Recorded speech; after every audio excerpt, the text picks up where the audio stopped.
Hello, welcome to the Gentleman's Guide to Gaming and a live broadcast of character creation for Call of Cthulhu 7th edition. Anyone who's watched my channel for all the years it's been going knows I am a big fan of running games of Call of Cthulhu on my channel. I think I've done it 3 or 4 times. It's set in various eras. And the people that are playing with me today are some of my patrons on Patreon. They backed at a tier where they get to play test some material that I'm running and play in impromptu games. And this is a game for which I'm play testing material because I'm writing some Call of Cthulhu material for Chaosium. So, what we will be doing in this session specifically is we'll just be creating characters. Now, if that's not for you, skip this session, because that is what we will be doing. We'll be introducing the players, creating characters. If you're at all interested in the way Call of Cthulhu 7th edition works mechanically, this session will also be good for you, because we will actually explain how the character sheets work, how the traits work, and things have changed slightly from all the previous editions of Call of Cthulhu through to 7th edition. It's a game that a lot of times people will look at the difference between 6th and 4th edition or whatever, and they'll say, well, there's barely any change at all. There's a decent amount of change in 7th edition, but it is still a system that you will probably recognize if you've played it before. I can see people tuning in already. Thank you very much to people who have tuned in to watch. And hi there back to you, LARP crafters to the central US. And who's going to have the highest sanity? That will be determined. Now, we can create these characters in one of 2 ways. We can allow them to roll up stats and keep those stats by, where they can then assign them to their respective attributes, or we can just do automatic placement. They roll a stat, it goes in that stat. They roll a stat, it goes in that. I prefer letting players to customize their characters a bit, so as long as they have the technology, Microsoft Word or Notepad, to actually note down the dice rolls they're making, then we're good. Players, if you have dice to hand, you'll want them. Specifically, you will want D6s for character creation for Call of Cthulhu. If you don't have D6s with you, now is the time to look on Google and find a random roll generator or dice roller. That you can often find plug outs on Google Hangouts for that kind of thing as well, but I foolishly didn't actually find one for you. And anyway, I think a lot of those apps have disappeared from Hangouts in recent years, sadly. So, as mentioned, we're playing Call of Cthulhu 7th edition. I have my book. I could work from the electronic copy, but I like to play things hardback. And this game, as all great Call of Cthulhu games are, is set in 1920s New England. So we're not breaking any molds here, not yet, not yet. But what I will do, as the players are kind of getting ready, they're finding their dice rollers, they've already downloaded their character sheets. I'm going to want them to actually talk through the characters they're creating. I'll take them through how to assign points and tell them how the build makes sense, but it's up to them to actually describe their character. And hopefully we'll get a nice diverse bunch. They know nothing about the scenario beforehand. This is a scenario that any characters could conceivably access. I can see someone has grabbed a bag of dice. That's always a good plan. All right then. So before we go much further, just for the sake of the audience, let's get some introductions from the players. So from left to right for me, we're starting with Mark. Say hi, Mark. Hello, everyone. How are you? And we have David. Happy Sunday. This is David from Iowa. And we have Nicholas. Hello. And we have Vasilis. Greetings, everyone. We've got a nice widespread group. Don't forget to mute your mics, folks, when you're not talking, but we've got a nice widespread group of players for this game. Now, first thing you need to do, if you've all got your character sheets open, is I've got a character sheet open as well, so I can take you through this step by step. You'll look in the top left of your character sheet. You will, of course, have the character's name, and then you as the player, and occupation. Name is often the most difficult thing to assign in any game, so don't worry about your character's name for now, unless you've already got one in mind. Player is, of course, going to be your name. Your occupation, well, occupation is an interesting thing. In Call of Cthulhu, your occupation can very much define the kind of skills you end up getting. So I'm going to go at this point from left to right for my players and find out, because they knew in advance of this they'll be playing Call of Cthulhu, what kind of character, I should say, they're playing in terms of profession. Nicholas, you are currently unmuted, so I'm going to go to you first. What kind of character were you intending on playing, profession-wise? Okay, so my character is a detective. He's not a PI, a police detective who actually he has an open mind about the supernatural. Why? Because to this day, since his youth, he reads a lot of comics and fantasy books, and sometimes he actually believes that what he reads is real. Okay, in that case, in your occupation, by all means, write detective. Now, Vasilis. Writing as we speak. Okay, and if you could mute yourself as well, that would be wonderful. Vasilis, what character were you thinking in terms of occupation? So I'm thinking about a neurologist who has been working to treat the traumatized soldiers coming back from the war. Yes, I saw you talking about that on the Discord. Yeah. And he has an affinity, he has a curiosity about what makes people go insane. So you're thinking your character is going to be more of a, is he treating people from a psychologist perspective, or is he more invasive? So an actual, like brain surgeon and electroshock therapy, that kind of thing? No, he's more of a Jungian, Freudian psychologist. He tries to analyze and treat, and not do any of the coping. Okay, so yeah, you can actually put doctor down on yours, I think. So yeah, I think we'll go for looking at the examples in the Keeper's Handbook. I think Doctor of Medicine makes sense. What about you, Mark? What were you thinking of playing? And it's all right if there's some crossover with the other characters.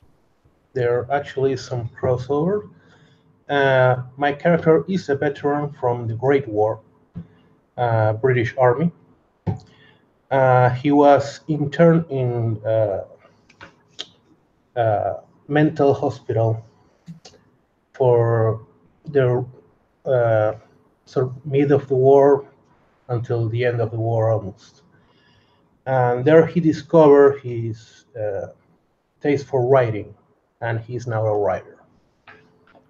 Okay. Would you say he's more defined by his role as a soldier, or would you say he's more defined as a writer? It's hard to say. Let's go for soldier for now, because I think we will, when it comes to his profession skills, we're going to assign his skills as a soldier, but when you get to your character's hobby skills, they'll basically be your writer skills. That sounds wonderful. And David? My guy was a newsreel cameraman. Silent film newsreels that people back in the States would watch of the war, always with positive spin, of course.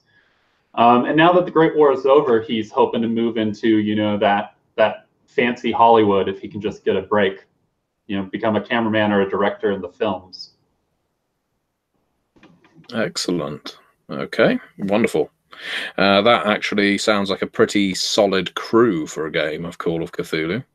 We have so we have the detective, we have the, soldier, former soldier, we have a doctor, and we have a bit of a showman. We have a media hound. So that means you hopefully have a nice balance of skills.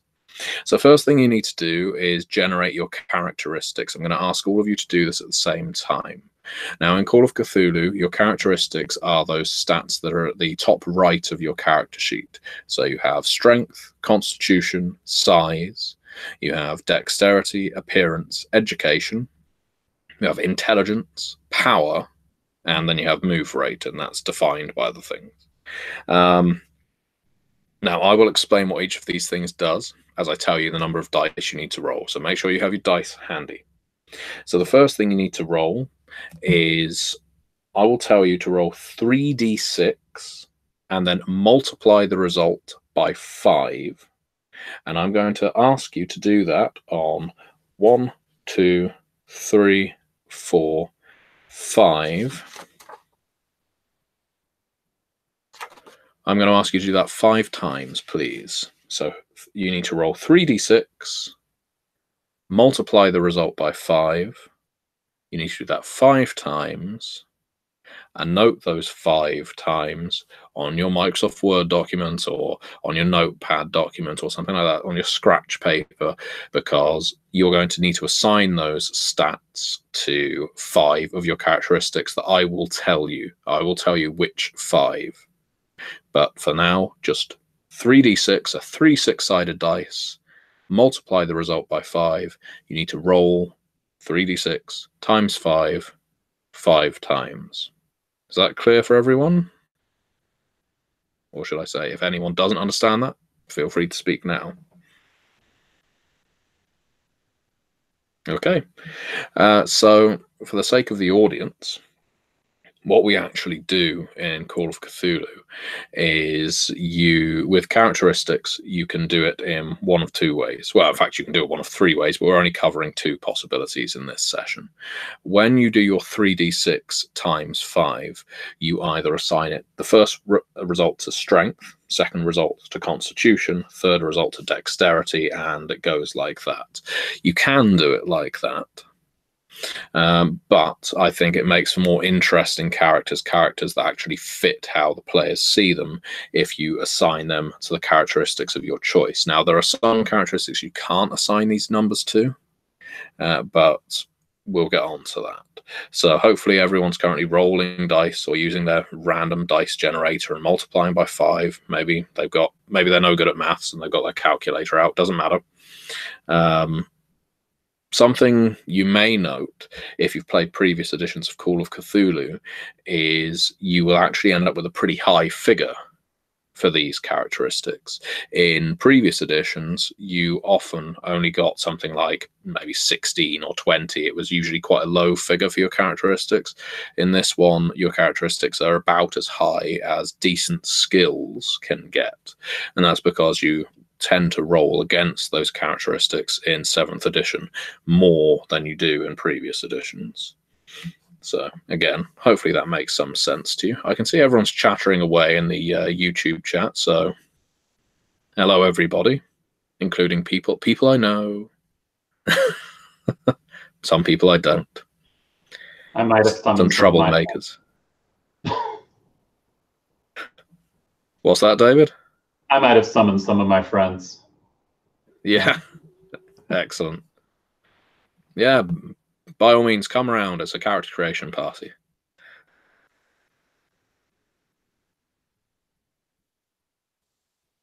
Okay, then. So, hoping by this point, at least one of you has done this 5 times. So now you need to note down, and maybe on your character sheet, make a mark in these characteristics. Put a 0 in these characteristics, if you like. You need to put that 0 in strength. You need to put that 0 in constitution. So con. Matthew, I have a question. Yes, of course. Do I multiply for 5 the sum of the 3 dice? Yes. Or just the highest number? The sum of the 3 dice. Thank you. That's quite all right.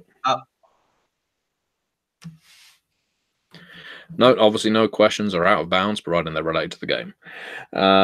So On your character sheet, put a 0 in strength, put a 0 in constitution, put a 0 in dexterity, put a 0 in appearance, and put a 0 in power. POW, as it is on the character sheet. Just to explain what those characteristics are, some are fairly self-explanatory if you played a role-playing game before. Strength is how hard you hit things. Constitution is how hard you take that hit, or how well you take that hit. Dexterity is how quickly you hit things. Appearance is how good you look, so how much someone might want to hit you, I guess. But it's also your charisma, it's your ability to talk your way through problems. And power is how well you can magically convince someone to hit someone else. Power, it governs your magic ability as well as your sanity, which is a key trait in Call of Cthulhu. So if you have your 5 stats now, your 3d6 times 5 times, you can assign them in whichever order you like to those 5 characteristics: strength, con, dex, appearance, power. So here's a guideline for you on what's a good stat and what isn't. In Call of Cthulhu, you roll percentile dice to govern whether you succeed or not. Most dice rolls, you're trying to achieve a result that's under your statistic. So in other words, let's say you have a strength of 75 and you're trying to hit someone really hard. This is a weak example, but bear with me. You want to roll your percentile dice, so 2d10, 2 10-sided dice. The first roll is your 10. So is it a 10, 20, 30, 40, 50, 60, all the way up to 0, 0, which will either be in your zeros or could theoretically be 100. The second die you roll is your unit, your 1, so everything from 1 through to 9. So your strength is 75. You want to roll a 75 or lower in order to succeed. Therefore, the higher your characteristic, the more chance you have of success. So if your characteristic is less than 50%, it means that by law of averages, you are less likely to succeed. Or probability is probably a better term to use. Is that clear for everyone? Okay, so have you all assigned your characteristics, your 5 characteristics that you've rolled so far? It's all right if one of them or even a few of them are dreadful. We can come up with reasons for that in character creation. Okay, no one's saying no. So that means we're on to our next characteristics. You'll note that size, education, and intelligence are currently blank. The reason they're blank is because for these characteristics, you roll 2d6, so 2 6-sided dice, add 6 to whatever the result is, and then multiply the results by 5. So 2d6 plus 6 times 5. Once again, you're multiplying the overall result by 5. So why is this different to your previous stats? Well, by adding 6, you are guaranteeing a certain level. Yes. Is this 2d6 plus which number? 6. 6, okay. Multiply by 5. Yep. Thank you. So yeah, if you were rolling 3d6, obviously there's a possibility you might get 1, 1, 1. It would be pretty bad, but such is life. In the case of these characteristics, you could theoretically roll 1, 1 and automatically get a 6 to bump the rest of it up. That's because these stats tend to have a bigger impact on other traits on your character sheet that you don't want to be poor. So you should only need to do this a maximum of 3 times, as I say, for your size, for your education. Oh, sorry, not your education, your size, your intelligence, and your education.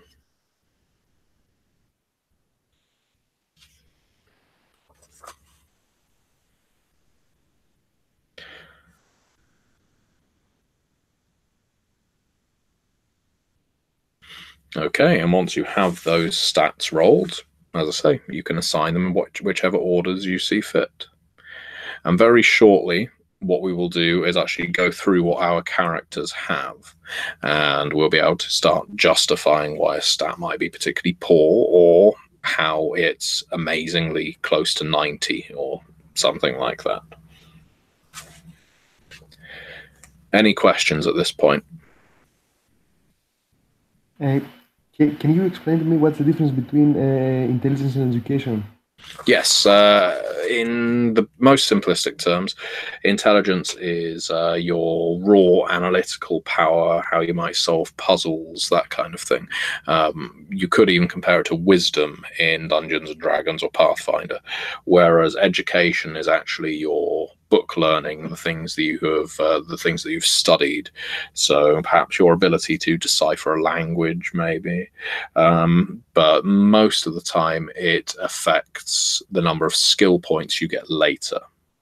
So intelligence is a raw stat that you're likely to roll against. Education is more a resource stat that will feed into skill points.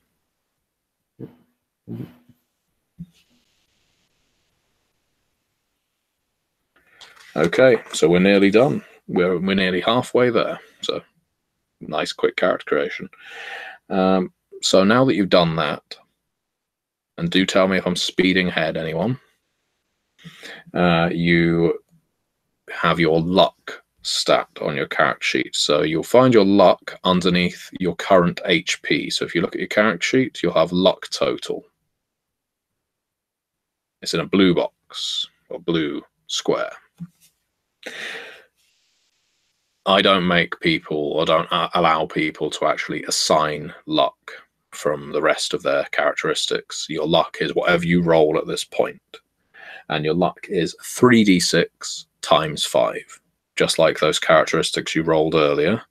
3d6 times 5. So you might be incredibly lucky at this point. You might be incredibly unlucky, but that is how luck works. You only get one chance at this. So I ask you as players to be honest. If you end up rolling a 20 in luck, well, just means your character is destined to be unlucky.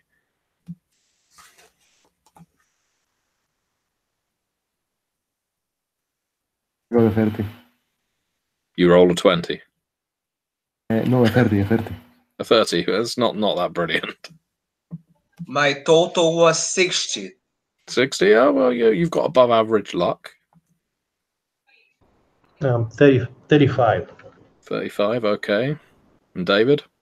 I got a 50 on average. Oh, well, so it's average to low luck. I think that's about fair for a Call of Cthulhu game, to be honest. Your characters being in this scenario means they're slightly unlucky. So the next thing you do with your characters is your age. So let's jump back up to the top left of your character sheet where you've got your occupation. You've got age underneath it. Now, depending on the age you pick, it will actually affect some of your other characteristics. So I'm going to go from left to right and ask you how old your characters are. So Mark, how old do you see your character as being?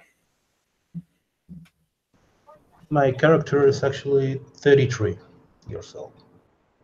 This is the 20s, so he was in his 20s during the war.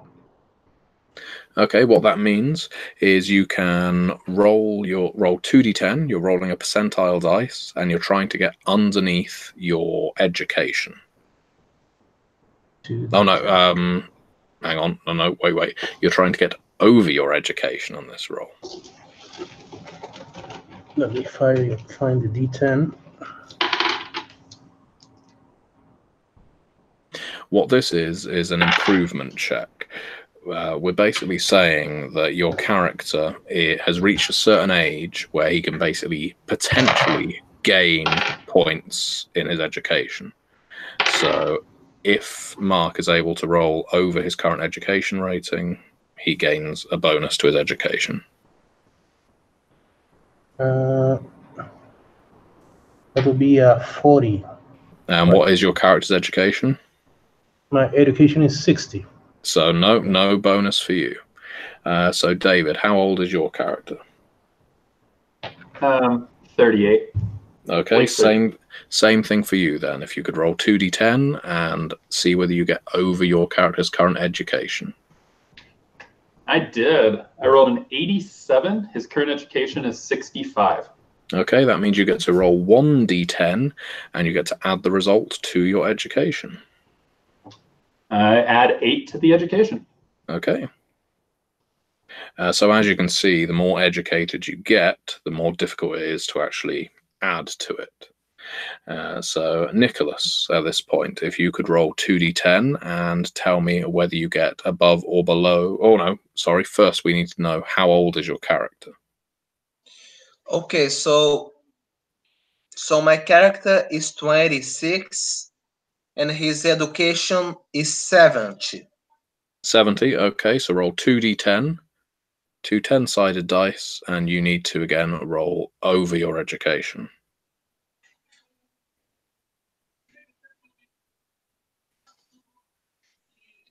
The results of the dice were 4 and 1. Do I multiply to anything?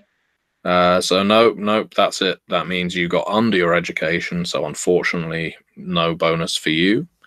And finally, we have our psychologist, who I'm guessing might be a bit older than the rest of these characters. He's 52.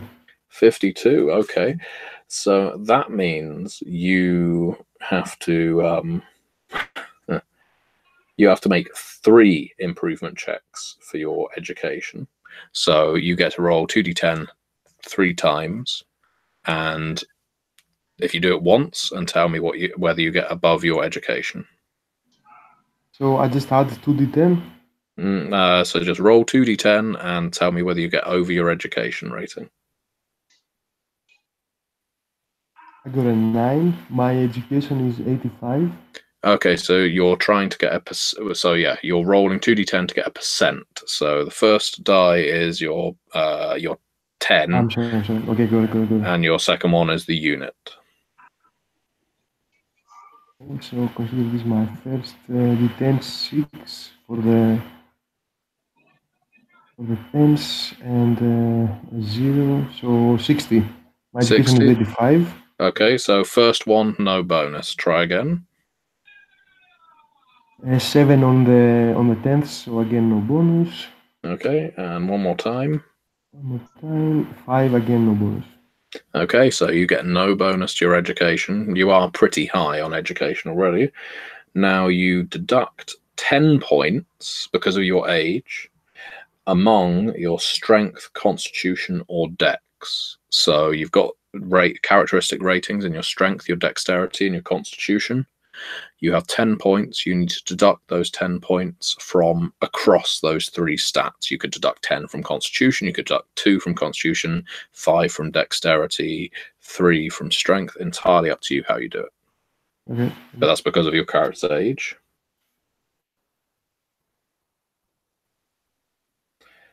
And the final thing that 50 to 59-year-old men have to do in this game, well, not just men, but 50 to 59-year-olds, is you need to reduce your appearance by 10.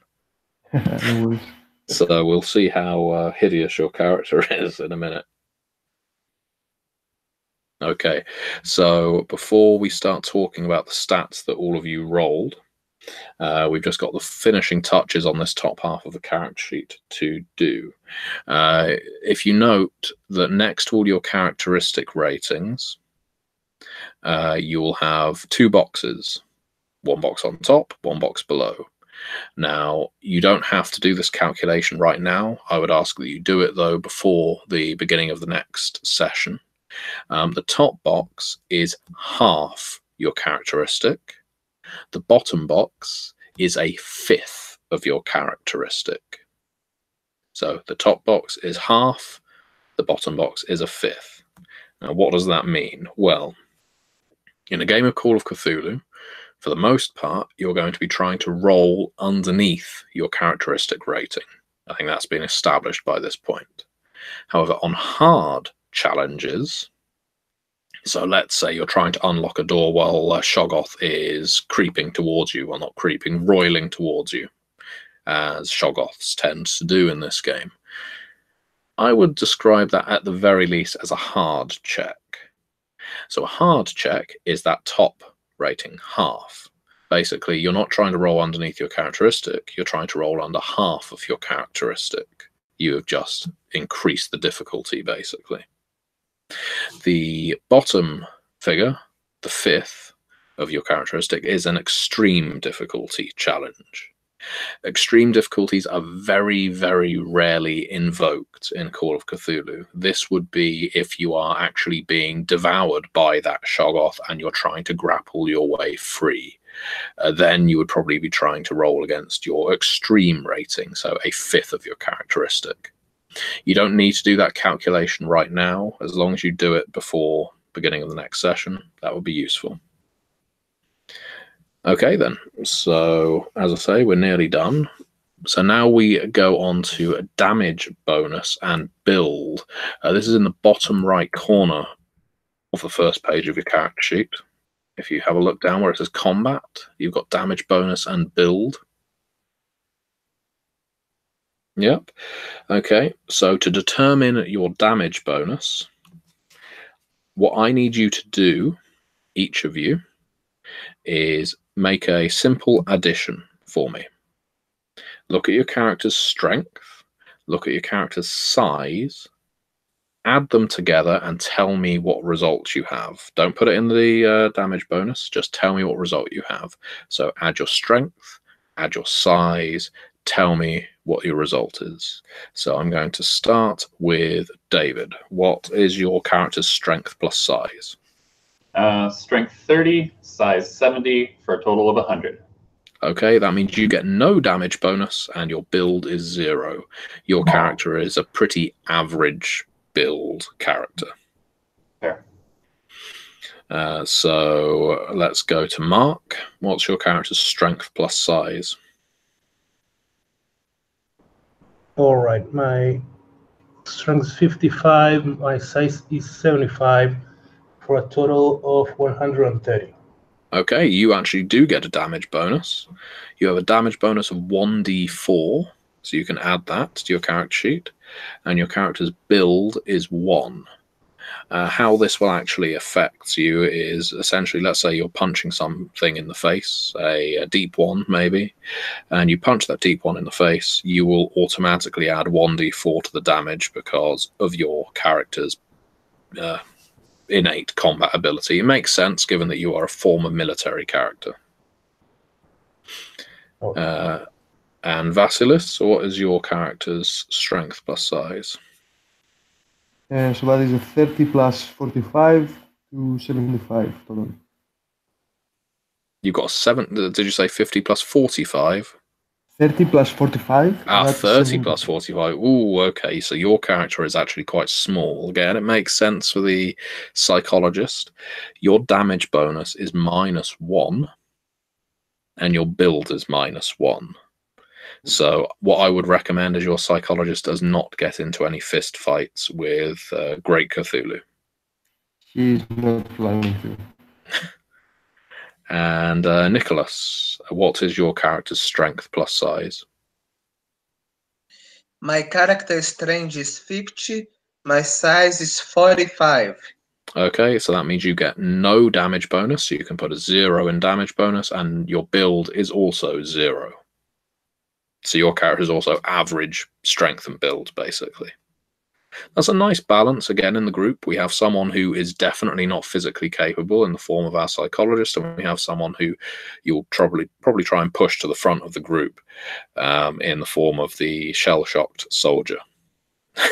So psychologist looking after his patient in the best possible way. Confront your fears. Okay, so now we calculate hit points. Your hit points, if we scroll back up on the character sheet, on the top left in the red box, you will have a max hit points box to the right of it. Your hit points are basically your con plus your size and then you divide the total by 10. You round it down.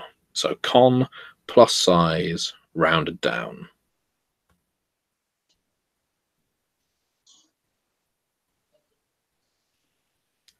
I'm sure everyone's feverishly tapping away at keyboards and calculators. While everyone's doing this hard maths, I'll check in with the YouTube comments. No, it's a Paladin demo. 100 is average. Yeah, roughly for damage bonus and build, but obviously most characteristics in this game, the average is 50 as you're rolling percentiles. Yeah, I see other people are actually chiming in to say the exact same thing. And it seems people are really enjoying this character creation session, so hopefully it's actually making sense. All right, and thank you to everyone who's watching. Again, this is character creation, so some people enjoy that kind of thing, some people don't. But hopefully you've all managed to do that now, players. So the final thing we do before we start assigning skill points is movement rate. Movement rate is, oh, sorry, we haven't even done sanity, but sanity is nice and easy. Sanity and magic are very easy. Hit points are done, so we're on movement rate. I'm going to go through from left to right now, because movement rate's a bit of a funny one. It's how easily you run away from a monster. So, Mark, let's start with you. Your movement rate. I need to ask you several questions, and this will govern your movement rate. So you need to tell me, is your character's dex and strength both less than your size? No? Okay. Yeah. I'm sorry. If both dex and... Oh, sorry, you carry on. No, just repeat that. So, are your dex and strength both less than your size? Yes. Okay, in that case, your character's movement rate is 7. Okay, Nicholas. Is your character's dex and strength both less than your size? You're currently muted, so I can't hear your response. There you go. Let me check. Okay. No, my character strength is actually greater than my size. Okay, so is your dexterity greater than your size? My dexterity is equal to my size. Okay, so your movement is 8. 8. Okay. 8. So just for the purpose of clarification for the audience, character's movement is defined by strength, dex, and size. If a character's dex and strength are both less than size, you are a tank, but you're not fast, so your movement is 7. If either strength or dex is equal to or greater than size, or all three are equal, your movement is 8. And if both strength and dex are greater than size, your movement is 9. So it all kind of feeds into each other. Now, the players may have just got that and been able to work it out, but we'll go through it for the sake of the audience. David, what about you? Is your dex and strength both less than your size? They are, so I probably have a move of 7. You do indeed. So that just leaves us with the aged professor. Yeah, I have a 7 as well. They're both lower than my size. Well, I've got some bad news for you as well, I'm afraid, Mr. Psychologist. Dr. Psychologist. Not only is your move 7, but if your character is in his 50s, you deduct 2 from your move, so your move is 5. So, yeah, you're going to need the other 2 to carry you while the soldier is fighting whatever is coming after you. yeah, get a bike, get a velocipede. Oh no, this is 1920s Cthulhu. We're all right. So now you just have a quick look at your sanity, your current sanity. See where it is on the top right of your character sheet in a sort of purple box. Your sanity is equal to your character's POW or power rating.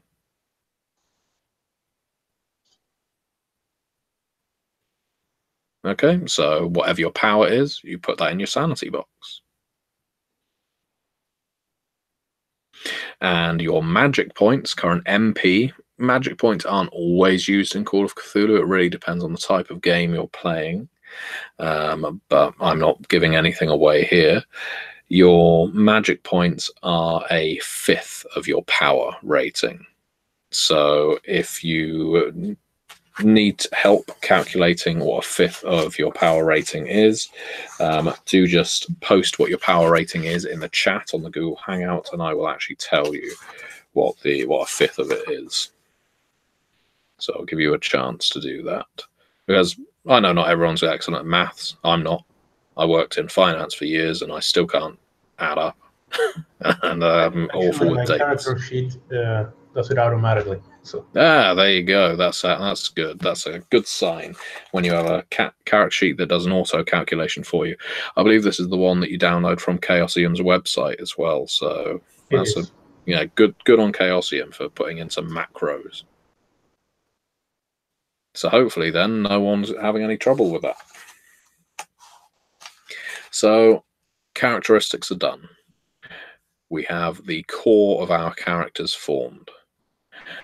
Now, before we get onto our skills, I'm going to go through what these players have actually assigned so far, and we can actually talk about what their character might look like, how they might act. So let's start with you, Mark. What is your character's... So let's recap. Your character is a former soldier who suffered from shell shock, was treated for it, and is now a writer. What is your character's strength? 55. 55, okay, that's nice, just above average. Your constitution? 55 also. Okay, size? 75. Okay, so he's a bit of a Hulk. Not massive, you know. He's not a huge tank of a man, but he is definitely well above average. And dexterity? 60. Okay, all right. And appearance? 25. Oh dear, maybe then he suffered a wound in the Great War, something that impaired his appearance. Yes. I'm getting...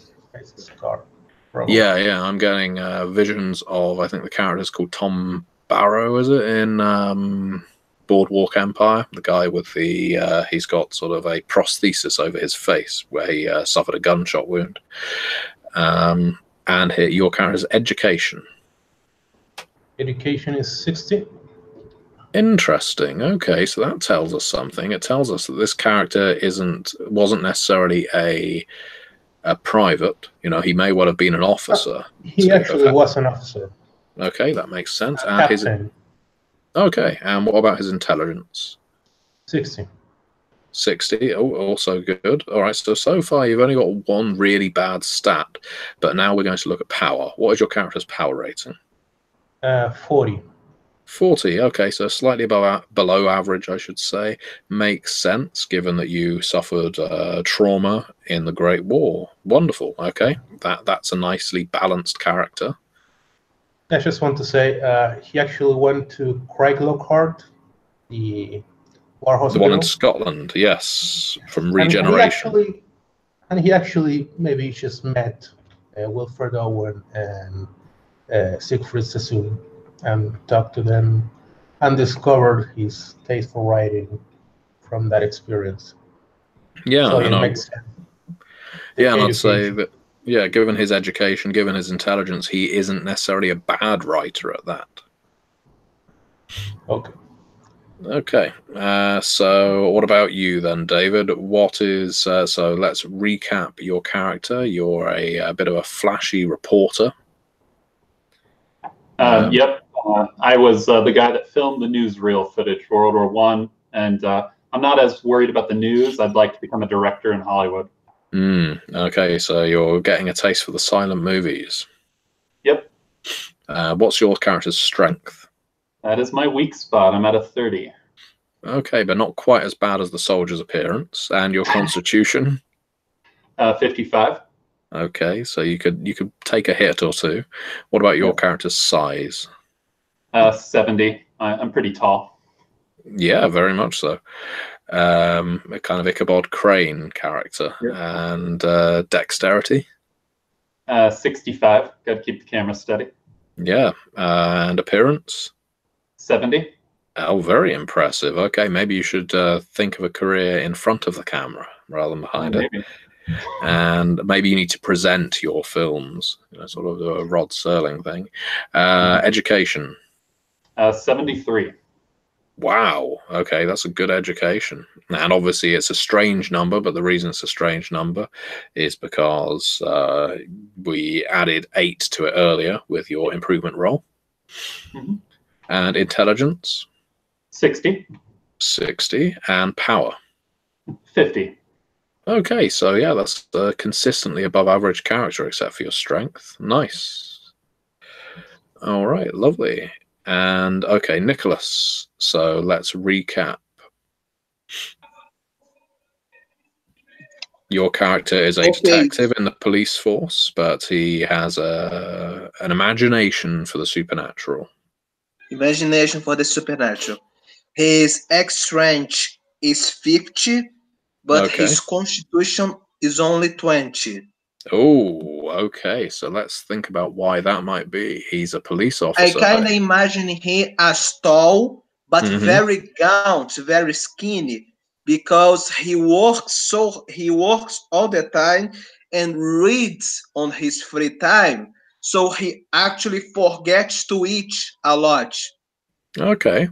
We could even say, given the time, it's possible he might have suffered from polio or may have had rickets, or depending on, his lifestyle, he could be a drinker. He could drink a lot of alcohol or moonshine, prohibitions coming in. It could be a good reason for why his constitution is so damn low, because that is very, very low. What about his size? 45. Okay, so yeah, I would say that if he looks a bit unhealthy, so I would consider what kind of habits this character has that has made his constitution and size below average. What about his dexterity? 45 as well. Okay, so yeah, he's hit hard times. His appearance? 40. 40. Wow. Okay, so this character isn't going to be winning any awards. What about his education? 70. Okay, so maybe he's more a behind the desk kind of detective than hitting the streets. Maybe he likes to solve a puzzle. He considers himself more of a Sherlock Holmes, perhaps, than someone who's just going to be beating up criminals. And what about that's pretty much what I imagined. And what about his intelligence? 55. 55, okay, that's nicely above average. And his power? 70 as well. Oh, wow, okay, so despite everything, he's got a cast iron sanity. I like that. All right, then. So the next thing we all need to do is start assigning skill points. So skill points come in 2 different brackets in Call of Cthulhu. You have your profession skill points, your occupation skill points, I should say, and you have your personal interest skill points. And so we start with the occupation ones. I'm going to just explain what the character sheet means for a second. You'll see that next to every single skill, there is a percentage in brackets. You can probably see that. So, for instance, appraise has 5%. Own language, own, is equal to your education. Your persuasion is 10%. This is your default percentage. So, in other words, if you put no skill points in those skills, you will always be rolling to try and get below that figure.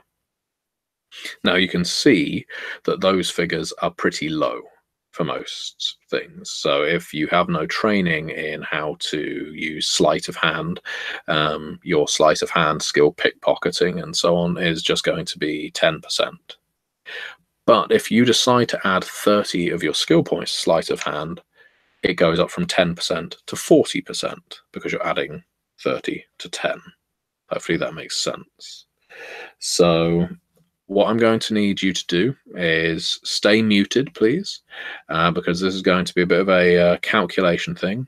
So Nicholas, yep, thank you. And if you can make a note of the following. So here are our characters. We have a soldier. These are the skills that you can assign your occupational skill points to. Make a note of this, Mark. You can choose climb or swim. Climb or swim. And dodge, fighting, firearms, and that can be any kind of firearms, stealth, survival, and 2 of the following. So you get to choose which of these 2. First aid, mechanical repair, or other language. So on the sheet it's down as language other. So hopefully you've noted those down. So climb or swim, you get to choose one of those. Dodge, fighting, firearms, stealth, survival, and 2 of the following. First aid, mechanical repair, or other language. Now, it's unlikely you're going to be assigning points to all of these. You won't have enough points to go around. And in a game of Call of Cthulhu, it's often better to excel at a few skills than be average at all of them. Consider that what you're always trying to do is roll beneath your stat. So if you gave every single skill 40%, you are going to be failing 6 times out of 10. So your soldier's credit rating has to be between 9 and 30 points. Note that down. We'll get into what credit rating does, but effectively it's how much you can afford and the kind of lifestyle you have. And here's the number of skill points you have, Mark. You have occupational skill points.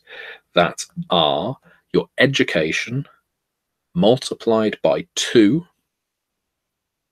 Hopefully you caught that. Education multiplied by 2. And you add to that either your dexterity times 2 or your strength times 2, whichever one you prefer, presumably the higher one.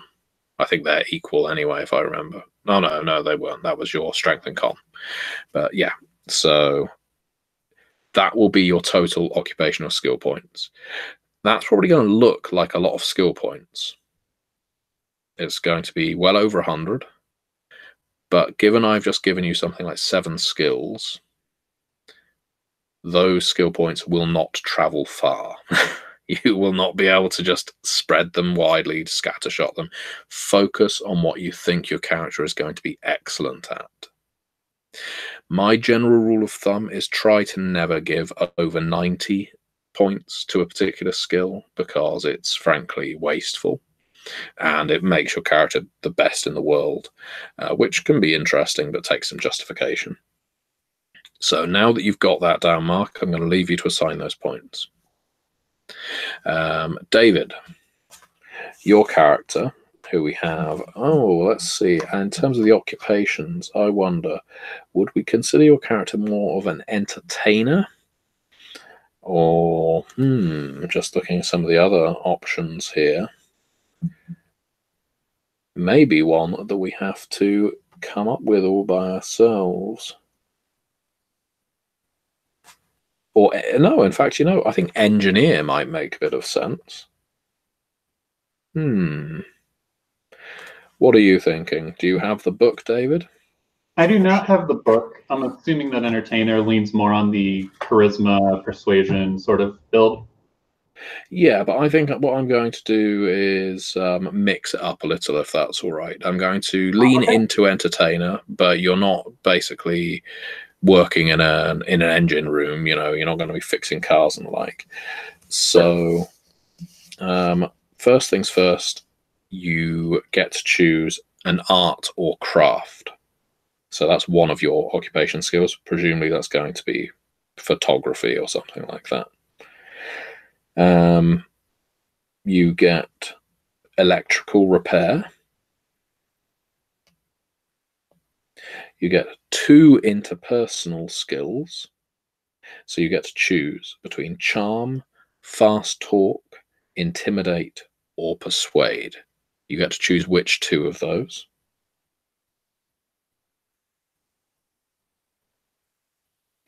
You get mechanical repair.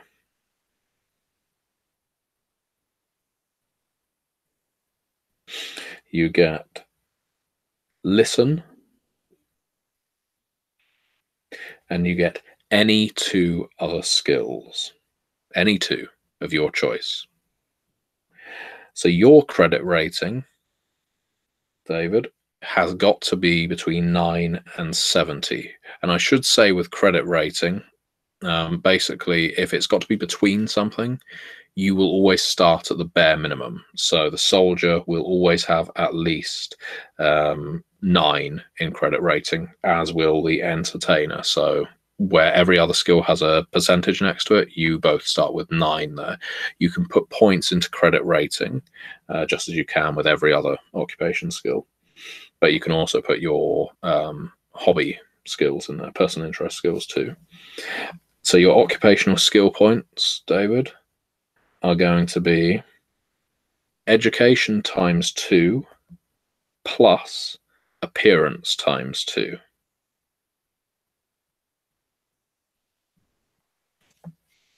Okay? Got it.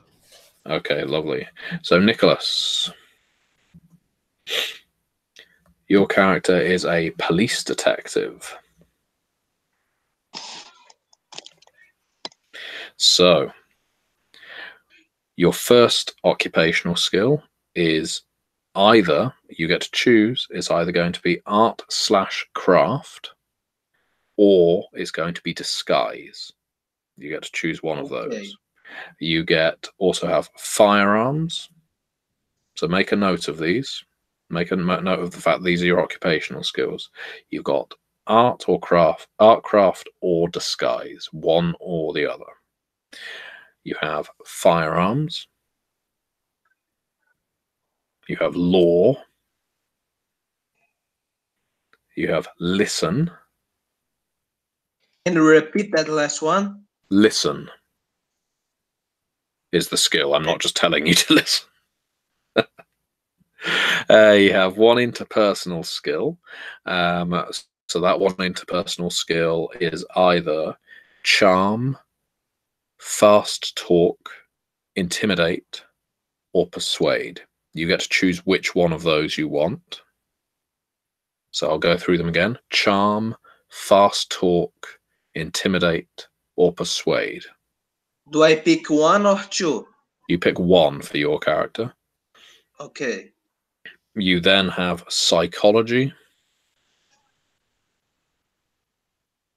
spot hidden, and then any one other skill of your choice. Okay.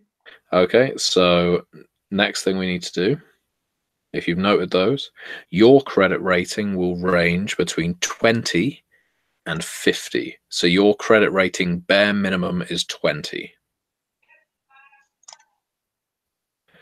And the number of skill points you have to spend. Wait. Yeah. So I think I missed what is a credit rating. So credit rating is basically how much you can afford. The higher your credit rating, the more money you have, and the more you can actually use your name to purchase things. So it's basically how healthy your credit is. Okay.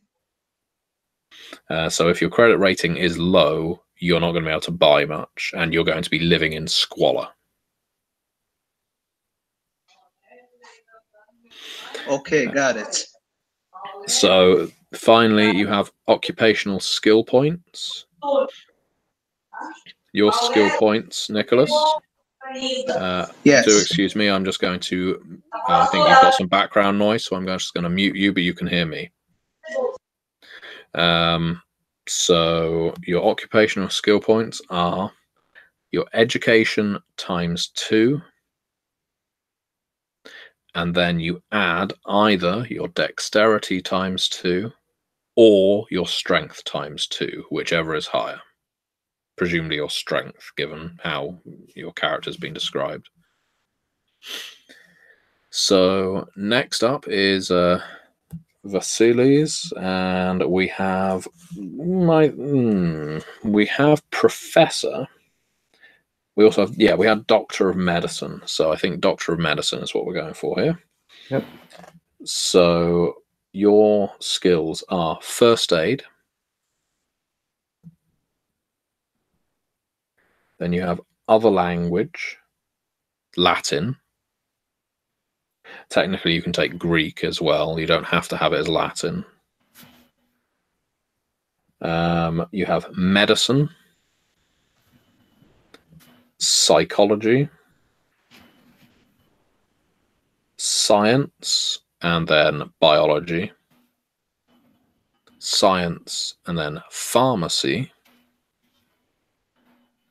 and any 2 other skills as academic or personal specialities. So, for instance, psychoanalysis for you. Your credit rating is between 30 and 80, so you'll start at 30.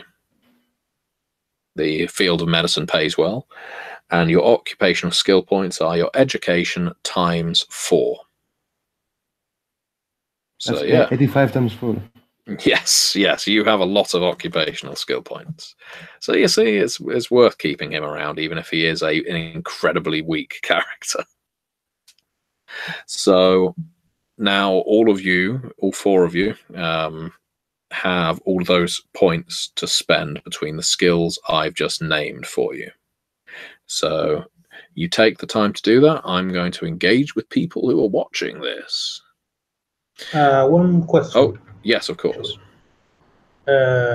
What we assign is on top of the basic? Yep, percentage. Exactly. So I have 20% and I add 60%, I have 80%. Yes.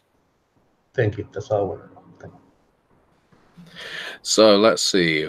We've got people who are watching this right now. Thank you very much to everyone watching this character creation. Hopefully this is quite enlightening, because if you're unfamiliar with Call of Cthulhu, this will give you a nice grounding for how the system works. I mentioned earlier that characteristics, or attributes, for want of a better term, have boxes beside them on the character sheet. You have a box on the top and a box on the bottom, and the box on the top is half of your characteristic, the box on the bottom is a fifth of your characteristic, and you use those figures if you're in a hard test or an extreme test, respectively. You're always trying to roll beneath them. You have the exact same things on your skills. So if you are, let's say, using not library use, everyone uses library use. Yeah, we'll use library use. So you're trying to research something. Now, if you're trying to research in an unstressed environment, it's a library, and you just need to pick through something that is in a perfect order, it's indexed, you're just going to be rolling underneath your library use to succeed. If, however, you are maybe the library is about to close, you've only got 5 minutes, you've got to run to the section to get what you want, and you've got to guess at where it is, then you're going to be rolling against a hard difficulty, so that's half of your library use rating. Whereas if it's an extreme check, the library is on fire, then you've got to roll against a fifth of your library use to succeed. The difficulty, as well, quite clearly from that, can ratchet up quite magnificently, but extreme challenges don't really get invoked terribly often in a game of Call of Cthulhu, because of how difficult they are to succeed. It's usually, if you can do this, you can achieve a miracle. So even in the case of the burning library, you might use the hard challenge instead of the extreme one. So as mentioned, the number of skill points that I just gave out for occupations may sound like a lot, but believe me, it isn't. It isn't a lot at all. As soon as you start realizing you're given about 6 or 7, sometimes 8 skills for your occupation, and you've got maybe 150 to 200 points to spread between them, well, given that you need to roll over, well, usually you've got to roll underneath your characteristic, underneath your skill, and a decent skill is over 50. Then if you want average skills and everything, you've got to get 50% and everything. Well, so you end up specializing, and specializing is the best way to play Call of Cthulhu. It's not metagaming to say it. Honestly, you have far less fun if every single character has got 30 or 20% in every single skill, because it just means your characters are horribly weak and you will never succeed. It's unlikely that you're going to succeed anyway. It's Call of Cthulhu, but at least you've got a fighting chance. So I imagine players are still assigning their points, judging from the way they're looking at their screens. So I'm going to have a drink.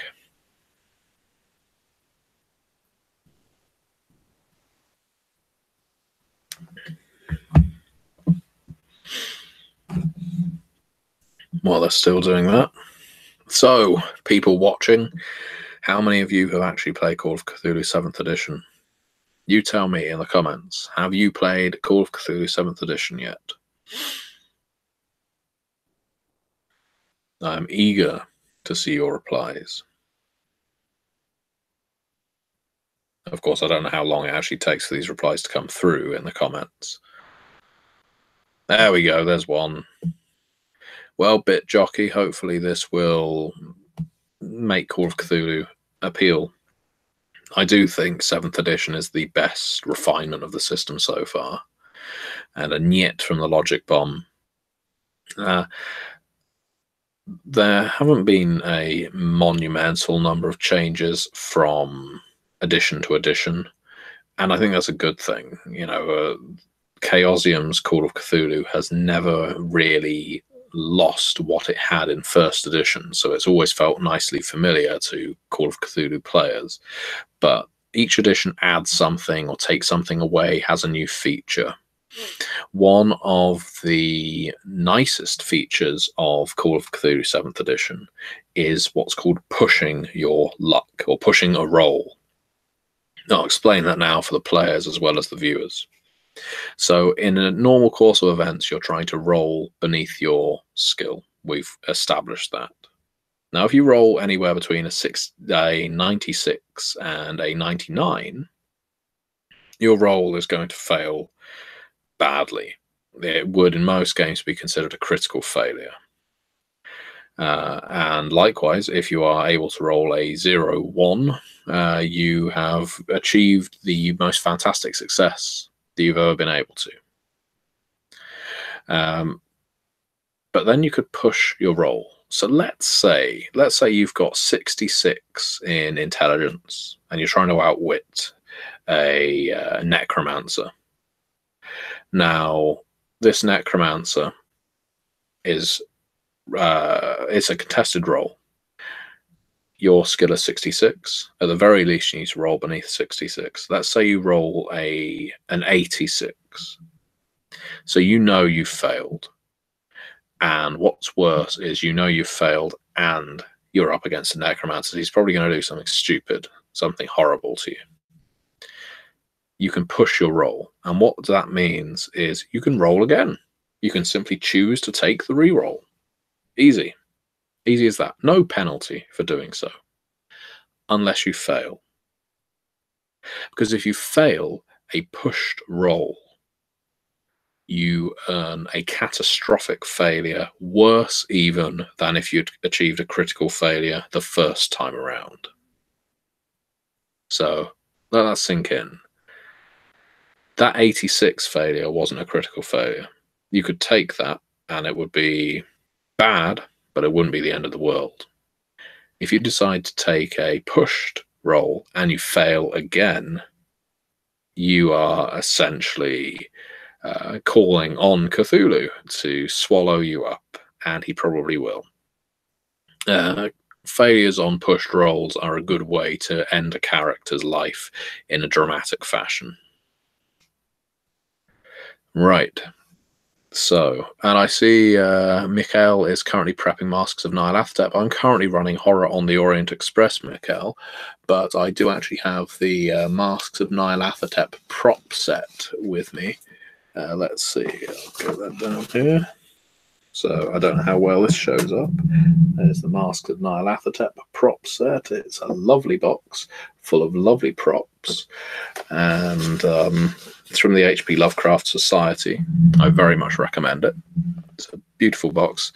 I've just started running Horror on the Orient Express using all of the props that I got from the Kickstarter. I've ran it a couple of times before, but this is the first time we're running it with all the passports, all the pencils, all the placemats. We're using the menu. The host of the game, the person who's actually hosting where I'm running the game, is going to start making meals off the menu of the Orient Express. So it's lovely. It's fantastic. And we're really enjoying sort of going for the deluxe gaming treatment. But now, with all that said, I'm going to go back to the players, hoping that some of them have actually assigned their character sheets, their characters, their skill points by this point. So just before we do, we'll be going on to personal interest skills. So, Mark, have you assigned your character's occupation skills? I have. You have? Okay. Tell us where your character excels. Well, fighting, basically. Okay. I don't know if it's the best choice, because no, maybe. I doubt anyone else in the group is going to. 75 in handguns and rifle shotguns, and 75 in brawling, and 75 in dodging, and a good 70 in climbing. Okay, that means you should be able to climb up a wall and then jump on someone and beat the hell out of them. And if all else fails, go for your gun and blow the head off. That never fails. Never fails in a game of Call of Cthulhu. So you will be calculating your personal interest skills now, Mark. And you do that by multiplying your intelligence by 2. You can assign your personal interest skills wherever you like. Wherever you like on your character sheet. You can top up your existing skills that you've already put points into, or now as a writer, this may be where you start putting things. My thoughts exactly. Okay, so how about you, David? How is your occupation skills coming? I will probably be doing the talking. I have charm 75. Okay. Fast talk 75. But I also wanted to have some other utility. So I've got 65 in spot hidden. Justification, you got to know where to get the perfect shot. Yeah. Yeah. And I have a 60 in stealth, because I was there to film the war, not there to fight it. So as soon as the filming of the peaceful, wonderful war was done, I got out of there. Yeah. Okay, and your character will also get an intelligence times 2 in personal interest skills. Wonderful. Nicholas, how are you doing with your point allocation? Okay, so I have decided this guy, although he's not very quick to draw his gun, he actually a pretty precise shot. He almost always get his target. So he has H in firearms. Okay. And where else is he excelling? He also know how to pick locks, so he has 30 in lock pick. He can disguise himself because he has one of those faces that looks like kind of like everyone, so he can disguise himself with makeup. Okay, he's a bit of a chameleon. He can persuade people mildly well, so 25 in persuasion. Okay. And he knows a little bit about psychology, so 25 also in psychology. Although he's a detective, he doesn't really know much about the law. He carries a law book with him to consult, so he only has 20 in law. Okay. So out of interest, because obviously you had your skill points, are you making sure that you're adding them onto the percentages that are already on the sheet? Sorry, I forgot to do that. I didn't know. I was just thinking your skills sounded pretty low, so just be sure to make sure there will be percentages next to your skills. Make sure you add the skill. That. I really did miss that, so I have to fix it. Yeah, but that's all right. You've got the two numbers there, so you can do that right now. Once you have done that, Nicholas, your character has intelligence ×2 in personal interest skills. So intelligence ×2, and you can put those points anywhere you like. Okay. Got that? Got it. Okay. And Vasilis? Yeah, so as one would have guessed, psychology and psychoanalysis 75 and 90. Psychoanalysis is 90. I've got 25 in Latin, credit rating 60, first aid 50%. Actually, an old skill, I forgot a bit about it. Medicine 56, I'm not sure, I'm probably gonna increase it later. And 27 in pharmacy. Okay. And likewise, you have intelligence ×2 for your personal interest skills. And after we've done that, that is everything in terms of your character's point allocation. So I'll let you all do that now. So yeah, going back to the people viewing this, I see Bit Jockeys asking about character ideas for Call of Cthulhu. Obviously, there's nothing you can't play, providing it's era appropriate. And I think that's one of the interesting things about Call of Cthulhu. It's less defined by any kind of in-game mythos, the sorts of characters you play, more than the era you play in. It's interesting to me how the way Call of Cthulhu scenarios go is almost entirely defined by the decade that it's set in than anything else. So I'm a big fan of 1890s Cthulhu, which is Cthulhu by Gaslight. But I do like returning to the original. Once upon a time, again, if you've been following this channel for a long time, you may have seen my interview with Sandy Peterson, one of the first minds behind the Call of Cthulhu RPG. And he's always found that, he always runs Call of Cthulhu in the modern era. He always runs it at a contemporary time because he says that horror doesn't work unless people can relate to it. And it's easiest to relate to horror if it's at the time that you're actually playing it. So it's interesting how different people engage with it. Other people love Cthulhu Tech or Delta Green. Some people love Cthulhu Confidential. There's all kinds of Cthulhu role-playing games, but Call of Cthulhu was the classic, and that's what we're going with today because I've got some material I need to playtest with these fine players.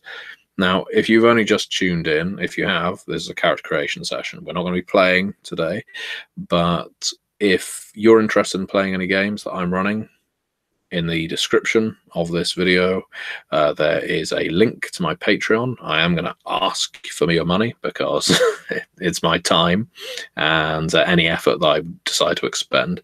But these four fine fellows have very kindly supported this channel, this venture, and so that we're getting to play some games together, and hopefully we'll have a lot of fun. But I'm always up for running more if there's enough people who want to play. But thank you very much for everyone who's watching this. It's much appreciated. I love the support, and it's been running this channel for about 10 years now, so it's always nice to know that people are still interested in watching me run games. If as an aside, you're interested in hearing me run games, Red Moon Role Playing have got my actual play of They Came From Beneath the Sea up on their channel. That's got a very H.P. Lovecraft feel to it. I'm currently running Terror at Makeout Point for them, which is set in Denton, Alabama. It isn't a wacky B-movie game at all. It's a very grim, quite paranoid game of They Came From Beneath the Sea. It's on the Onyx Path YouTube channel. It's on Red Moon Role Playing's YouTube channel. It's on redmoonroleplaying.com as well if you prefer the podcast. So do look that up if They Came From Beneath the Sea and more Lovecraft is your thing. So now, with that said, I think we're probably done with our point allocation. So, Mark, how's your character looking?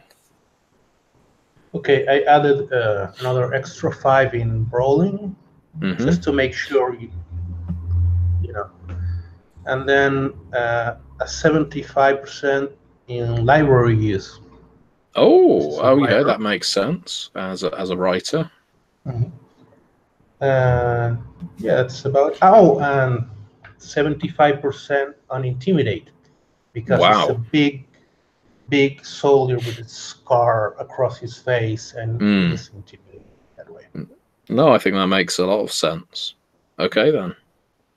And what about you, David? I mostly improved the stuff I already had. I got my art/craft photography up to 75 because if I'm going to make it big, I've got to be good. I decided fast talk is going to be my I almost always succeed skill, so I got that to 90 and stopped. And for actual personal interest, why does he want to go to Hollywood? Why does he want to make it? Because people drive those fancy cars over there, and so I gave him a 50 drive because someday he'd like to drive a nice car. Nice. Okay, yeah, that's nice. That's good. It is the 1920s. Not everyone's a driver yet. Yeah. Perfect. And what about you, Nicholas? You are currently muted.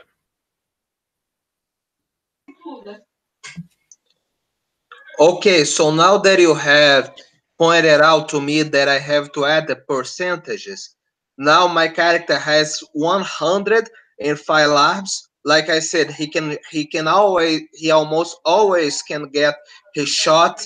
He has 31. But before you carry on, we should aim to never have 100 in anything, because basically it means you can never fail. And part of the fun of Call of Cthulhu is the failure.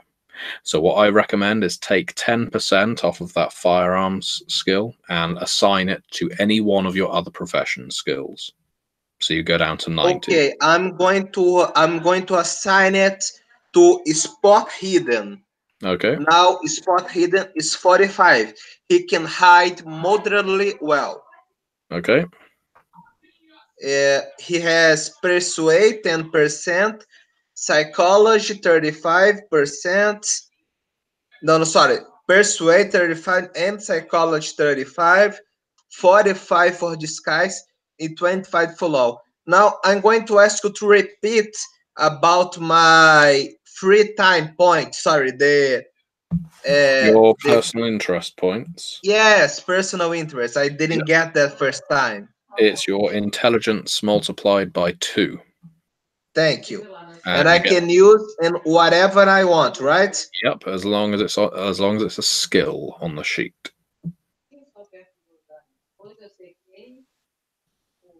Okay, so I'll leave you to do that. So Vasilis, what about you with your personal interests? So I got a little bit of first aid up to 16. I'm really bad, and I've been reading a lot of history. Apparently, 15 history, 61 in library use, and I'm also a little bit interested with nature. So I got 30 in natural world.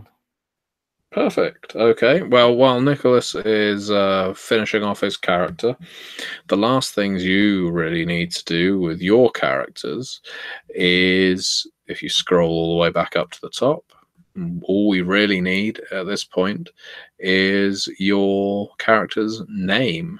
Residence and birthplace can come later. You can see that we have backstory on the second sheet. What I'm going to allow you to do is, rather than doing that in this session and feeling like you have to rush it, I think it's worth filling this in between sessions, and then at the beginning of the next one we can talk about your character's personal description, ideology, significant people, and so on. What I can do, because the book is very good for this, is allow you to randomly roll some of those things. So I think that could be fun. We'll do that.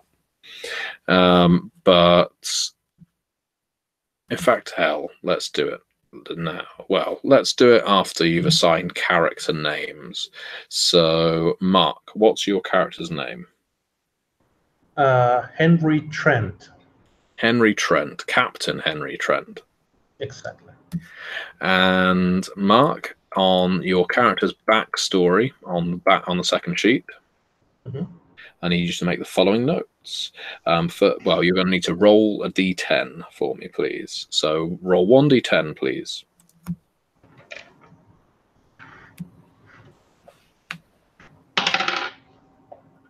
Zero. Okay, so in terms of your ideology or beliefs, and you can take this as a randomly generated ideology or belief, or you can choose your own, but they're quite fun. So we'll go through the randomly rolled ones just to see. Sometimes it can act as inspiration. So your ideology or beliefs, what you've rolled is campaigner or activist. You are an activist for something. It could be feminism, could be equal rights, could be union power. If that interests you, feel free to note it down. Now, significant people, roll 1d10, please. 3. A sibling of your choice, brother, half-brother, stepsister, that kind of thing. And now, if you roll 1d10 again... 5. The reason that person is so important to you is because you shared an experience with them. Maybe you lived through hard times together, you grew up together, you served in the war together. Entirely up to you. So now meaningful locations. If you could roll 1d10.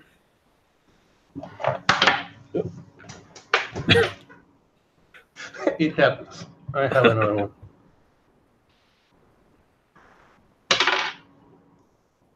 3. 3, you have your meaningful location is the place you met your first love.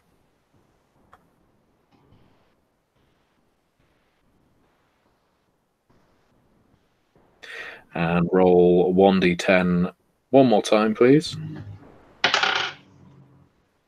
0. Your treasured possession is a pet.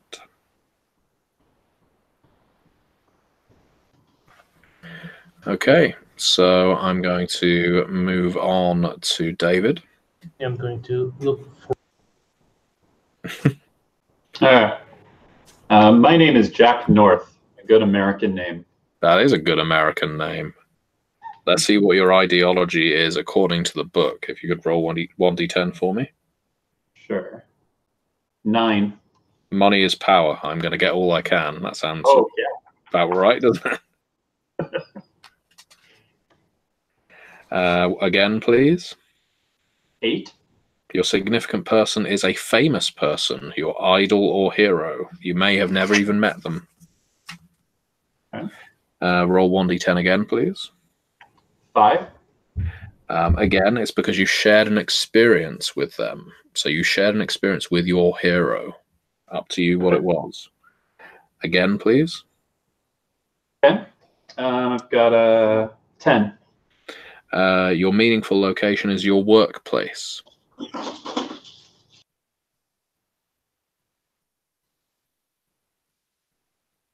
Okay. Again, please. 1. Your treasured possession is an item connected with your highest skill. What is your character's highest skill? That's talking. Oh, what would be an item connected with your fast tool? Maybe a business card, perhaps. Ooh, yeah, very Patrick Bateman. I'm very proud of my business cards I've made up. The emboss is it's quite something, isn't it? Yep. Okay, and Vasilis, let's go through yours now. So my name is Han van den Berg from Dutch. And is your character, is it Professor Van den Berg or Doctor? Doctor. Doctor, practicing. Okay, so let's roll 1d10, please.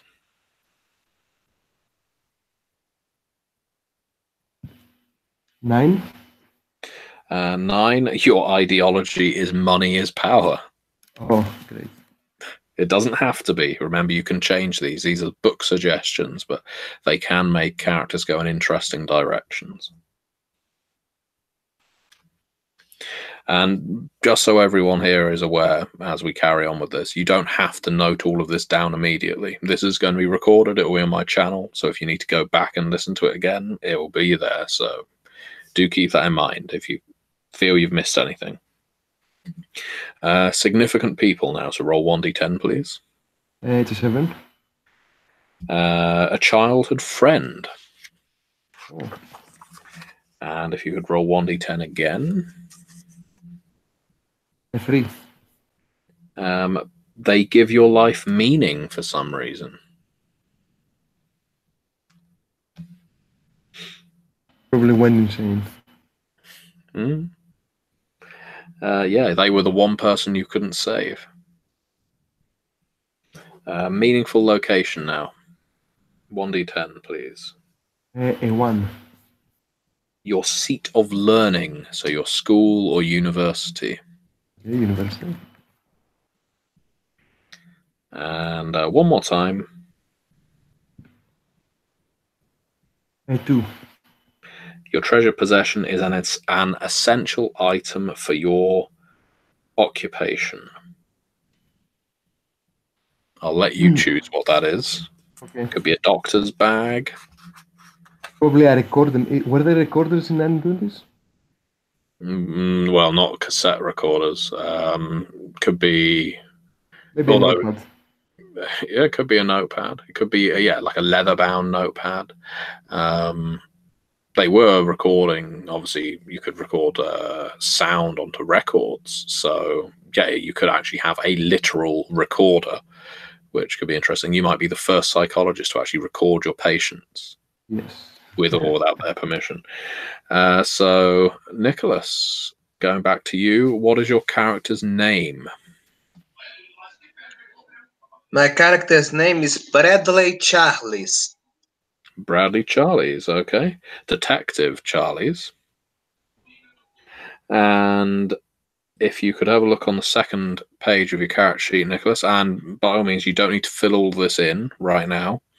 But you can listen back to this video later to fill this stuff in. If you can get 1d10, please, one 10-sided die.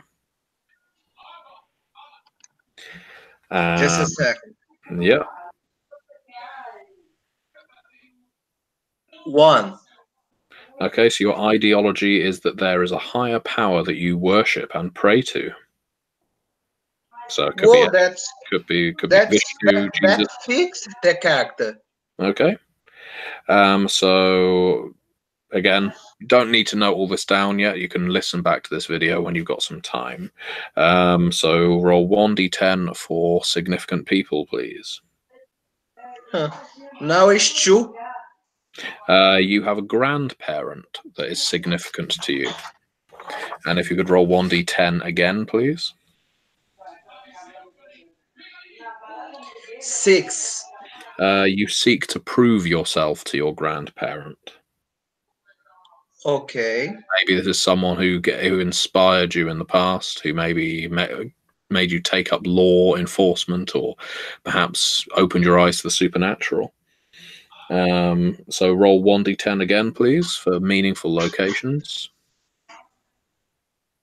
4. 4, your meaningful location is a place for quiet contemplation. Could be the library, could be going fishing. Okay. So One more time. One more time. 2 again. Okay, so your treasured possession is an essential item for your occupation. So it can be a gun. It can indeed be a gun. So with all that said, that is, I think, yeah, we are now done with character creation as far as the sheets are concerned. Now, what the players are going to do after this session is they will all go back to the Discord, and over the next few days they can share ideas for why their characters might know each other. I think there's a fairly obvious link between the psychologist and the former soldier. How the others come into it might be interesting. Maybe our movie director, or at least director of photography, wants to make a film about the veteran from the war and his new writing pursuits. Now, what does the police detective have on one of these characters to make him interested? Maybe he is the childhood friend of one of them. We'll discuss all of this on Discord. We won't all shout over each other right now on Hangouts. And when we come back for our first session, we will have a grounding for who our characters are, how they know each other, and why they're working together. So, do any of the players have any questions at this point?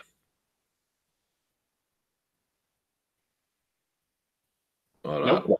Happy, obedient, quiet group of players I have. No, that's good. We'll take it to the Discord. Discord is available, just so you're aware, if you're a patron of my Patreon. Anyone can get on there, and you can back at a much lower level to join the Discord than to play the games. And you can interact with the players, you can interact with me, we can discuss games, not just the ones we're running and playing. And yeah, thank you very much, everyone, for participating. All 4 of you, Mark, David, Nicholas, Vasilis. It's absolutely lovely to actually get online with the 4 of you, and I'm very much looking forward to seeing these 4 misanthropes in action. And yeah, thank you very much to everyone who watched as well. The fact that you stuck throughout a character creation session is lovely. I'm glad to have your interest and faith, and hopefully when the session runs you'll find that interesting too. Keep on top of my Patreon account if you want to see when that session is due to run. I will update it on there once we have a date for you.